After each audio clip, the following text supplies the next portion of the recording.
all the Christian nationalists out there in America. We are not coming for your rights, we're coming for your privilege.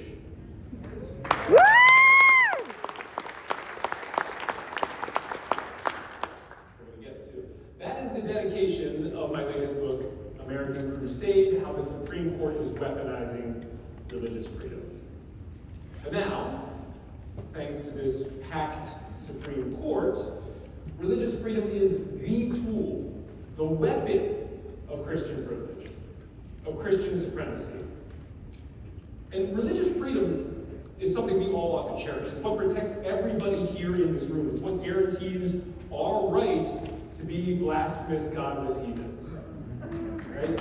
To say, why yes, I am an atheist. It's what lets us gather here on Easter weekend and talk about things that we find important instead of being forced to go to church. Religious freedom includes the freedom to reject every god as we do.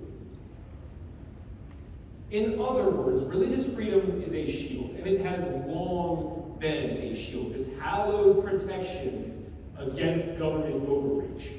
The minority's protection against the tyranny of the majority. It's a right that has been guaranteed by a strong separation of church and state. But not anymore. A well-funded, powerful network of Christian nationalist organizations and judges, a billion-dollar shadow network, has been working to weaponize religious freedom. Me too. They've been working to turn that protection of religious freedom that is enjoyed by all of us into a weapon of privilege and supremacy for the few. And truly, this is a crusade. This is a war of conquest. They're not seeking to conquer land, but they are seeking to conquer our Constitution and remake it in their image. America was not in any sense founded on the Christian religion. We are not a Christian nation, but they are seeking to make us into one. And the weapon that they are forging to bring about that shift, that change, this apocalypse, is religious freedom. So like Sauron and the Ring, or like Voldemort and the Elder Wand, or like Thanos and the Infinity Stones, they are seeking a weapon of power. But why? Why? Why do they want this? Why are they so desperate? Why are they so scared? Because of you. Because the nuns are on the rise. Because atheists are growing in prominence. Because Americans are leaving religion behind. Because we elected our first black president. Because we elected a female black vice president. Because of marriage equality. Because every day we are closer to racial and gender and LGBTQ equality. And because they are so used, so accustomed to seeing only their narrow view of the world reflected back at them. Their straight, white, conservative Christian patriarchy reflected back at them. That the existence, let alone the equality, of anyone else threatens them. And I think this is partly what we were just hearing Representative Salmon and Senator Mendez talking about, when they were talking about what used to be whispering becoming now outright hostility. Or how Nick put it, the dog whistles becoming foghorns. So why the crusade? Why are Christian nationalists seeking this weapon? It is a backlash against equality realized. Conservative, white, Christian America's status as the dominant group in our society is threatened. It's waning. They are losing the culture wars, right? The culture wars, a phrase I absolutely hate. I think it's a silly phrase meant to mask attempts to steal and deprive people of their human rights. Their benighted ideas are unpopular. They're losing the power and privilege and deference which they are used to and which they believe they are due. And when the dominant group or caste in a society feels threatened or feels left behind by circumstances, it reacts, or it overreacts in a way to try to retain that status, to hold on to it. And that is why we are seeing them turn to Christian nationalism, to violent insurrection, to tearing down our democratic norms, to these so-called strongmen. And that's why they're seeking this weapon. Because of equality. They're out to weaponize religious freedom to prevent us from realizing those aspirational ideals in statements like, we the people. And studies show this. Studies show that they actually conflate demographic loss with a threat to their freedom. And that suggests that they fundamentally misunderstand their freedom, especially religious liberty, as privilege. So these deeply conservative Christians are accustomed to deference, they're accustomed to privilege, and they feel that these expansions of freedom and these changing demographics are violating their rights. But parity is not oppression. And even when we're talking about the erosion of privilege, that is not discrimination. We have been affirming the humanity of our brothers and our sisters and our siblings and admitting that we've been wrong. And as we realize those aspirational values, things like we the people, things like equal justice under law, and these other founding maxims, as we recognize that humans are humans, worthy of protection because of that, worthy of rights because of that, conservative white Christian America is dying a slow demographic death and rebelling. They are raging against the dying of their privilege. And so they declare war. And that crusade is a quest to remake that shield, that protection, into a weapon for maintaining their once dominant status. And when I say weaponizing religious freedom, that is truly what I mean. This is not a frightful turn of phrase. I mean precisely that. That in case after case, they are litigating the legal meaning of the constitutional right to religious freedom, to religious liberty, and in the process, redefining it, perverting it, beyond all recognition. The Crusaders' religious freedom challenges, the cases that they bring, they're superficially about things like Christian crosses, and veterans, or playgrounds and skinned knees, or bakeries and website design businesses and gay weddings, or about coaches that supposedly just want to pray. But really, the cases are about power and privilege, and supremacy, literally about privileging the right kind of conservative Christian over everybody else. Their goal is to use religious freedom to elevate conservative Christianity above the law. That is what we are facing right now. And that is the story that I tell in American Crusade. I tell a decades-long campaign to redefine this constitutional right. And I genuinely do not think you can understand what is happening in this country right now without understanding this fight. If you are trying to make sense of what is going on without understanding this, I think you're going to be lost. And I've lived these cases, right? I've spent my career fighting these cases, often in court. I've briefed them or argued some in some cases. I've been on the front lines defending our country against this assault. So American Crusade tells you the true stories behind each of these Supreme Court cases that we've seen in the last 10 years that has worked to weaponize religious freedom. But, and by the way, I promise you, whatever you think happened in those cases, whatever you remember from them, there's so much more going on there. You don't know the half of it, and that's not a comment on your knowledge, more on our media, if anything.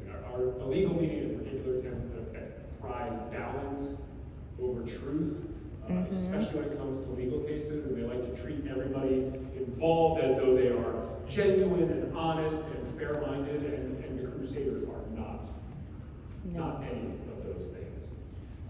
They are on a religious mission to secure power and privilege and supremacy for their era. So American Crusade doesn't do what a lot of popular law books do. I didn't even bring a copy of it today. Think they want to hold theirs up? You can't just repeat the facts of a case as the Supreme Court stated. That is not the era that we are in anymore. Because on these issues, on these politically charged, or on these culture war issues, or on these cases involving religious freedom, justices will not only manipulate the law, they'll also manipulate the facts. Now, there was a case last term where the lower judges in the case warned the Supreme Court that the Crusaders in the case were spinning a, quote, deceitful narrative. A judge wrote that about what lawyers in a case were arguing, that those lawyers were spinning a deceitful narrative. That is in print. If a judge said that about me, in an opinion, I would retire. I mean, I would certainly take a year off to reconsider my life choices, maybe take a couple ethics classes. They appealed to the Supreme Court because they knew this case would fall on friendly ears. And the Supreme Court not only took the case, but adopted the deceitful narrative as though it were truth, to the point where you have Justice Sonia Sotomayor putting photographs into her dissent. 3 of them to show that this is not a private personal prayer, that this is a prayer that's being imposed on a captive audience of school children. Okay. Went off on a little tangent. Anyway. It's not just the facts, it's also the law. The law can be manipulated, and especially by judges. So in American Crusade, I went much deeper than that. I interviewed the people who were involved in these cases. I went into some dusty archives. I scoured with photos and videos and records and audio so that I could tell you the truth of what really happened. I'm going to tell you why I think that's particularly important later on. But I also did something, I hope, that makes this book more accessible. You know, it's really easy for judges to manipulate the law on any given day because of the jargon and the language that we use, and it becomes opaque for the average person to understand. And I think that we legal professionals not just get buried under legalese and civil procedure and judicial philosophies and scrutiny and levels of scrutiny, we highlight them. And certainly the court does. So I wanted to avoid that at all costs in this book, to get back to basics, to look at the core of the case, to cut through all the bullshit that we lawyers like to build up around it. And so I wrote American Crusade so that everybody could read it and understand the threat that we face. Because we face a very serious threat right now. And I wanted you to be able to see just how radical and dangerous these Supreme Court opinions truly are. Because when you cut through all of that prattle and piffle and bullshit, one thing becomes very clear. And these cases are not hard. These religious freedom cases that are being decided do not pose difficult, insurmountable questions. And in fact, they're really easy questions to answer a lot of the time. Really, really easy. I mean, strikingly easy.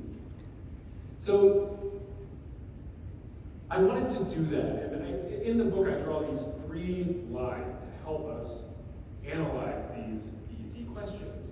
And now I creatively, stick with me here, folks. I creatively refer to these as lines number 1, lines number 2, and lines number 3. Oh, man. Right? I know. Legal jargon. It's real pain butt. Stick with me, okay? So, line number 1. First, we distinguish between action and belief. Your right to believe is absolute. Your right to act on that belief is not. And I opened the book with several stories about people letting Jesus take the lead. Actually letting it take the lead. I was blown away by how common this is, like shockingly common. There are plenty of news stories out there about it. I haven't read blogs about it far too frequently. They are free to believe that Jesus wants to drive their car. But the civil law can step in and say, no, you don't get to do that. And if you do that, we can take away your license, maybe even fine you, maybe throw you in jail, maybe hopefully get you some help. So belief is unlimited, but action is not. And that takes us to the second line. Okay, if action is limited, where can the government step in and say no? When is that okay? And the answer here is also really simple, and it's where the rights of other people begin. Now, maybe in some cases that the government can step in sooner, but it absolutely can step in where the rights of other people begin. Right? Your right to swing your religion ends where other people's rights begin. Religion is not, and I cannot stress this enough, religion is not a license to harm or infringe the rights of other people. It's never been read as such under our law, but that is one of the things that is changing. And the third line is also pretty easy and hopefully near and dear to everybody in this room, and that is the line between church and state. Our government has no religion to exercise. And government officials shouldn't be abusing power of government office or of government resources to promote their personal religions. And when you have those basic lines, the questions that are posed in these religious freedom cases are so easy to answer. So let's look at a few. Can a business, a limited liability corporation, refuse to serve a gay couple in violation of state civil rights law because the owner of that LLC is a conservative Christian? Can the government refuse to issue lawful licenses or documents to a gay couple because the issuing official is born again? Can business owners thwart laws that grant their employees health care rights because of what the owner's holy book dictates? How about a Christian foster care agency that takes public money and then refuses to serve a Jewish foster family? Can believers ignore rules about public health and risk the lives and health of an entire community? Do Christian parents have a right to use the government's taxing power to fund their child's religious education, to fund their kids' Christian schools? And can they do this even though our taxes already pay for a system of public schools that's free and open to all? And what if those Christian schools are blatantly discriminatory? Can government officials use state power and resources to spread conservative Christianity, spread any kind of Christianity? What about impose their Christianity on a captive audience of school children? And then, this one is newish, some of you may be familiar with this. Can one narrow religious belief be given the force of law to deny half the population their bodily autonomy? The answer to each of these questions is easy, and it should be a resounding no. Again, these are not hard questions. Did anybody in this room come up with a yes for those? See, great job. Let's put all of you on the Supreme Court. The court got all of these wrong. All of them. But this did not happen overnight. The Crusaders laid the groundwork for this crusade for decades. Actually, you can go back as far as Brown versus Board of Education, and then through the rise of the religious right and the moral majority and school choice, and then choosing abortion as the political wedge issue to divide the country, to avoid sounding like the racists that they were. But the Supreme Court really got involved and really took a leading role in the crusade about a decade ago. In a 2010 case, a 2010 opinion involving a cross in the Mojave Desert. And the Crusaders, and again, these are these legal groups in this billion-dollar shadow network that I've been talking about, and you probably recognize some of their names. It's sort of an Orwellian word salad: Alliance Defending Freedom, First Liberty Institute, Liberty Council, Beckett Fund for Religious Liberty, right? They heard the message in that 2010 opinion, and the floodgates just opened. And they filed lawsuit after lawsuit, and they stoked the fear of this status loss that we were talking about at the beginning, and then they raised millions, perhaps billions of dollars. So the Crusaders then set these cases up, and then the conservative justices come and knock them down. And it really does begin to look a lot like collusion, or possibly even corruption, when you're looking at justices who are taking trips on private super yachts and private jets, and not disclosing any of that. I don't know what other word there is for that than corruption. But really about a decade ago, this started to ramp up, and then it accelerated even further with Trump. I just want to read to you the wall of cases that the lawyers in this movement have been facing, because it really is remarkable. So in 2011, the court allowed a school voucher program to send taxpayer funds to religious schools by denying citizens' ability to challenge that program. That was a 5-4 decision. In 2012, it said that religious organizations can legally discriminate when hiring clergy, and then weaponized that decision against employees with no religious duties. Religious freedom. In 2014, it said that religious freedom can override the rights of other citizens in a 5-4 decision, and then upheld Christian-only prayers at the town of Greece that were imposed on citizens. In 2017, the court forced taxpayers to fund a Lutheran children's ministry and church. Religious freedom. In 2018, it actually rediscovered what has become a really potent argument, religious hostility. In other words, hostility towards Christianity. And it used that to let a business owner violate the civil rights law and discriminate against a gay couple. That was a 7-2 decision. Then that same year, actually very close to that opinion, after bemoaning hostility to Christians, in that case, it upheld Donald Trump's Muslim ban. Mm-hmm. Religious freedom? No. That's not for non-Christians, that's only for Christians. In 2019, it straight up decided that a Christian cross on public property maintained with government funds was constitutional. In 2020, it continued to abandon all pretense and said that taxpayers must fund the religious schools, 5-4, another just betrayal of our founding principles. And then later that year and into the next is when you begin seeing the court striking down public health measures in the name of religious freedom. In 2021, using just a phalanx of legal jargon and legalism, it unanimously held, that the Catholic Church can discriminate against the minority in the name of God while performing government functions with taxpayer funds. And then at the end of last term, it forced Boston to fly the Christian flag over City Hall. The same flag that was paraded on the floor of the U.S. Senate during the insurrection, right around the time they said their prayer on the floor. It abolished reproductive freedom. It forced taxpayers to fund religious indoctrination at Christian schools. And then it allowed a coach at a public school to impose his personal religion on other people's kids. And more cases are coming this term. Mm-hmm. And it is absolutely crucial. It is crucial that we understand what really happened in these cases. That we understand the facts and the reality and what the court got wrong. I cannot stress that enough. It is crucial that we hold on to that reality, because if we do not live in a shared reality, we don't have the rule of law.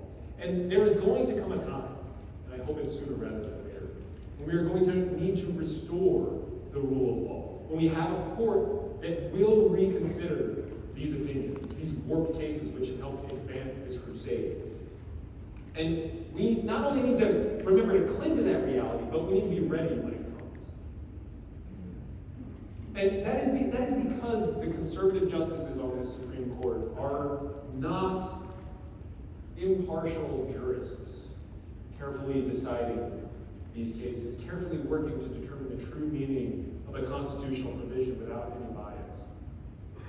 Right? The Crusaders didn't pack the court to put impartial justices on the bench. They packed the court with crusaders.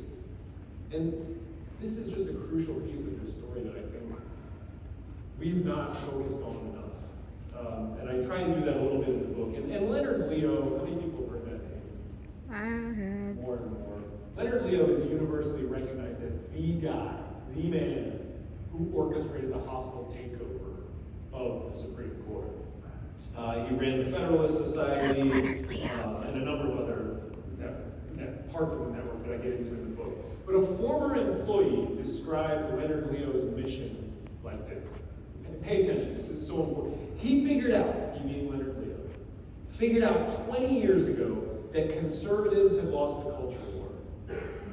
Abortion, gay rights, contraception, conservatives didn't have a chance if public opinion prevailed. So they needed to stack the courts. So that's what they did. And notice that this is an anti-democratic admission. This is an anti-democratic goal. If we don't stack the courts, democracy is going to work. Yeah. So they packed the court with crusaders. And again, this goes back to our why, right? The waning equality, the rising equality and waning supremacy are motivating this crusade. And Leonard Leo's groups spent $540 million. $540 million packing the court from 2014 to 2020.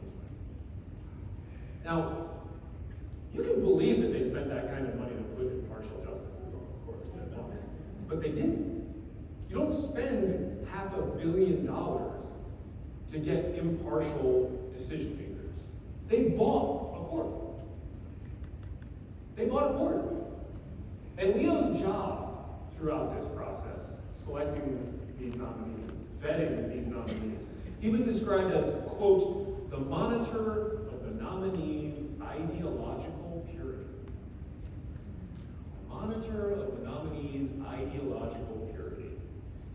And all told, Leo is responsible for the confirmation of Roberts, Alito, Gorsuch, Kavanaugh, and Barrett. He was just out of law school at the time that Thomas was going through his confirmation hearing and helped Thomas through his confirmation hearing. He was an aide to Thomas during that time. And then immediately went and worked for the Federalist Society. All 6 of those justices are or were members of the Federalist Society. So that's 6 votes on the Supreme Court. And Leonard Leo personally chose 5 of them for their ideology, a crusader ideology. There's actually a video, too, of Leo and Clarence Thomas joking on stage at a Federalist Society event about how Leo is the 3rd most powerful man in all America. Now, chosen for a crusader ideology, and I want to give you one example that I hope shouts down some of the doubts you may be having right now. About John Roberts, some people might think he's a centrist. No. I like this side of the room. Not a centrist, and I get into that in the book, but John Roberts argued that public schools can impose religion on children at graduation ceremonies, and that Christian Bible clubs can use public schools to organize. This is when he was in the White House. When he was in the Reagan White House, he supported a constitutional amendment that would allow public schools to impose Christianity and Christian prayer on school children. He actually wrote this in a legal memo. This is the guy that some people think is the centrist on the book. Roberts wrote, quote, "We still have an uphill battle to return prayer to schools. We battle prayer to schools, return prayer to schools." And that is the language of a crusader. And this worked. The ploy to capture the courts worked. There have been a couple studies that have crunched the numbers. The numbers are shocking. These studies actually don't include the most recent victory laps that the courts have handed down. So they actually, the numbers I'm about to tell you do not include the biggest wins of the 2 most recent terms. But they're still just dramatic. Before the courts were packed, before Leo, before the takeover of the courts ruled in favor of religion about half the time, which is kind of about what you would probably guess. But under Roberts, that win rate jumps to 81%. And this is not a pro-religion shift. This is a pro-Christianity shift. So they actually looked at how mainstream Christianity fared before Roberts. 44% of the cases it won. After Roberts, it nearly doubled, up to 85%. Religious freedom has become a weapon of Christian privilege. So American Crusade puts a face on those numbers, and it proves that the new guiding principle of this new Supreme Court is not the Constitution or the law, but simply this: Christianity wins. Now, I'm running long because I rewrote this on the plane and didn't know I was talking today. But I want to get to your questions because I'm sure you have some. So I'm going to try to close this out. And I am happy to sign books, which is going to be upstairs. So I know how scary this is. And as an author, I love it when people shoot me an email or mention me on social media and say, "Andrew, I bought your book, I'm really excited to read it." Normally what I would say is, "Thank you so much, happy reading." I can't say that with this book. American Crusade is something else. It's scary. So I want to give you some hope. Because I genuinely do have hope. I'm not, as you can see, curled up in a fetal position on the floor. The wellspring of my hope is this basic definitional truth. Their power-hungry aggression is growing our movement. Right? Their wins in the abortion case, in the case of the coach imposing prayer on other people's kids, in the case of the main taxpayers now being forced to fund religious schools and religious indoctrination. In all those cases I listed earlier and that I explored in American Crusade, and they're coming down, their wins swell our ranks.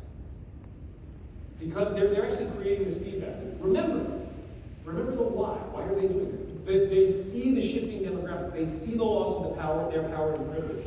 And because white Christian nationalists are working to privilege the chosen few, every legislative and legal victory that they notch alienates more people.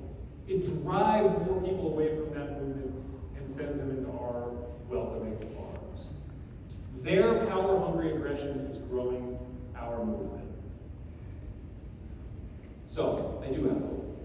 They're crusading because we are working to meet those unmet promises that are in the American Declaration of Independence, that are in the U.S. Constitution, the self-evident truth that we're all equal, that we the people means all the people.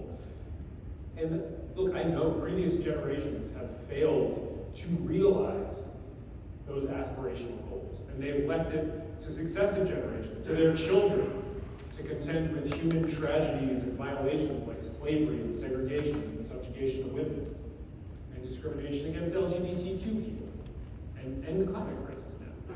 But as we continue to march toward progress, Christian nationalism is fighting ever harder against it. They are not going to go gently. They are going to rage against the dynasty of privilege, but we will win in the end.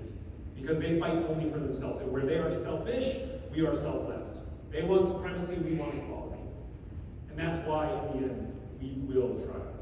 Not because our principle is inherently better than theirs, though it is, but because the math is on our side. That's what this is all about. We have the numbers. That's why they are fighting. That's what they are raging against. And you can fight City Hall, but you can't fight the math. And so that's why I have hope. I will offer a word of caution because I'm not an endless optimist. And I offer a lot, I think, of concrete solutions in the book itself, but none of them are quick or easy. So, the Crusaders played a very long game. Decades. 4, 5 decades. They captured the highest court in the land, and those justices are now drunk with power. So, we have to expect a long fight to win. We have to play that same long game. It's going to take a lot to undo their damage. But I think we can. And above all, I think we have to message and organize in ways that build power and that fight to realize those aspirational ideals of freedom and equality and democracy. And that's what I try to do in American Crusade. Thank you.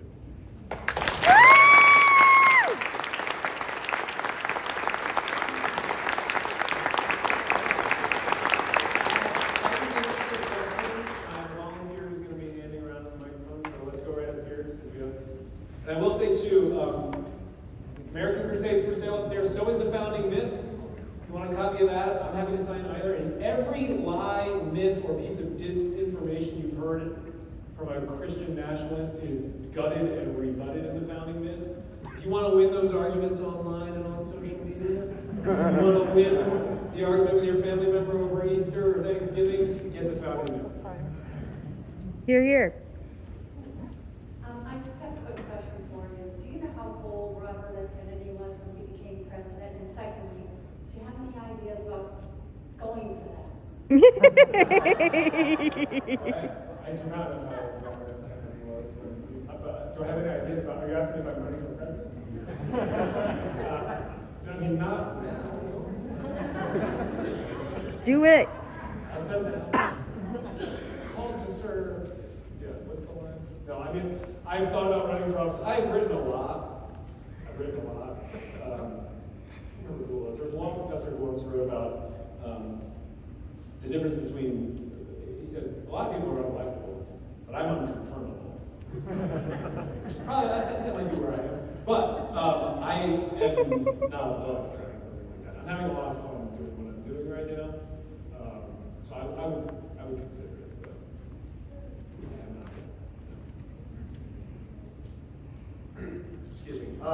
So my older brother is an attorney and a very, very smart man, but also a deeply, deeply conservative one, and that fuels a lot of his opinions about the law. And I'm just curious about how to have those conversations with him to try to pull him over to the correct side of the aisle when it comes to that sort of thing. Yeah, really good question. You should definitely buy a copy of the book. No, I mean, I really do. I do think, I try to arm everyday people who are not lawyers with the information that they need to have these conversations. And that's what I've tried to do in both of these books. I hate lawyers that like to sound like lawyers. I hate lawyers that like to write like lawyers. Like that is a fatal flaw in our profession. So I try to avoid it. I do think cutting through that bullshit and getting back to the basics, which is what I try to do in American Crusade, will go a long way towards that. And doesn't let people hide behind things like, oh, well, the originalist stance on this would say this. That's all nonsense. Tell me why you have your right is allowed to trump the rights of other people. Yeah, there's no basis for that. Nick, are you the definition? Okay. So for us old people, when does the audiobook come out? The audiobook is out, and I actually got to read a little bit of the audiobook myself. It's awesome. 4 or 5 chapters of the audiobook. So I love audiobooks, highly recommend it. And the other reader who's not me in it actually did a very good job too, I thought. So, yeah. It's excellent. Yeah, I recommend it. I have a question. Can we have any hope that this is going to backfire or implode, in the sense that, Christians are not just one group, and so I'm sure they don't all agree among themselves.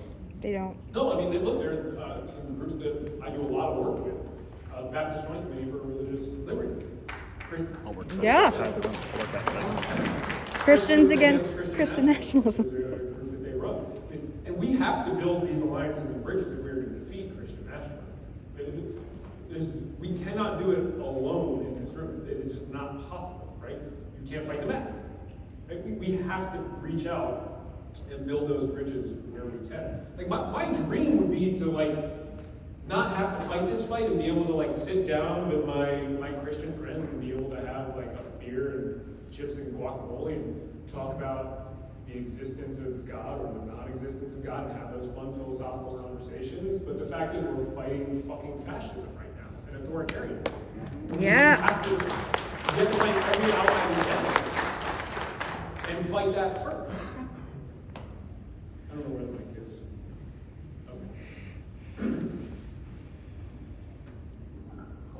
Okay, I want to ask about the issues that you listed, the decisions of the Supreme Court. You listed them one by one, a long list of them. Yeah.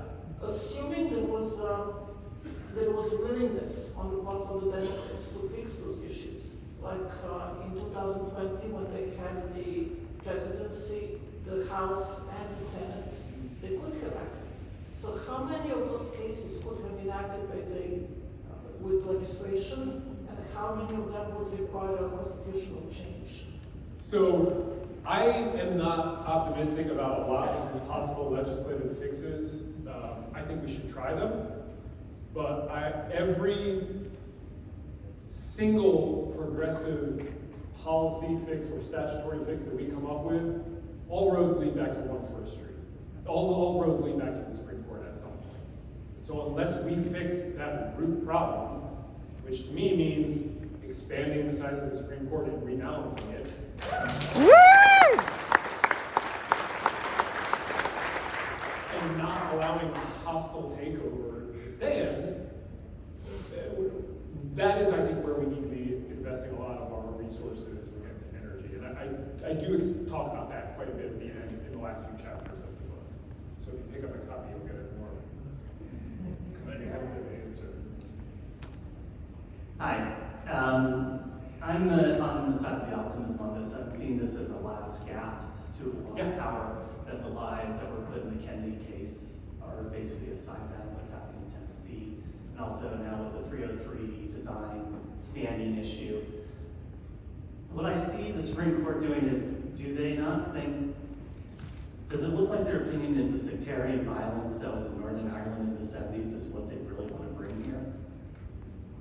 I actually for a long time, I kind of bristled at the idea of, critics who use the phrase like ivory tower to describe academics or the Supreme Court and things like that. I actually think the Supreme Court has that problem. They're so far removed from the consequences of their decisions. I think it's actually problematic. One of the overarching themes in American Crusade you touched on, which is the way this court is willing to just ignore, alter, set aside, straight up pervert procedure to decide these cases. The case that you mentioned, the 303 creative case, it's basically a redo of the Masterpiece Cake Shop case, the gay wedding cake case out of Colorado. Except that the website designer in the case has never designed a wedding website, has not been asked to design a wedding website by a gay couple, has not had the state civil rights statute enforced against her. It's nothing. It's not a case. It's completely fabricated and invented and made up. There's nothing there. She wants to hang a virtual sign on her website that says, I don't serve gay people for their weddings. That's what the case is about. In any other instance, the court would have laughed that out. You don't get to litigate a hypothetical. And the court, by the way, was more than willing to do that to our side, time and time again, when we were trying to enforce, for instance, displays, Christian displays on government property. But this court wants to decide these cases. Right? They reject 99+% of the cases that come their way, but they take up virtually every single religion case that comes their way because they want to decide it. Okay, last question, right, Nicole? Last question. How can activists do the kind of work that is most helpful to the First Amendment attorneys fighting these battles? A couple different things. One, I really, by the book, I'm not joking, I really do think you need to arm yourself with information in there. And to be having these conversations one-on-one, to be knocking on doors in your neighborhood, and to be trying to convince people, especially in our orbit. Like, people clapped in here for Supreme Court expansion, and that is not the overarching idea in the progressive movement, or certainly maybe more in the secular movement. So I mean, I really do think you should get the book and arm yourself. If you get it, don't send a copy to Greg Locke. I think you should donate more time and money to American Atheists, Americans United, and the other groups that are on the front lines fighting this. I so appreciate the passion that people have and that they want to volunteer their time and energy, but we need more funds to do this. And lastly, I'll just say that the proof that one truly believes is in action. That's what Bayard Rustin said. That's a good guiding North Star. Do something. And I'll leave it at that, folks. Thank you.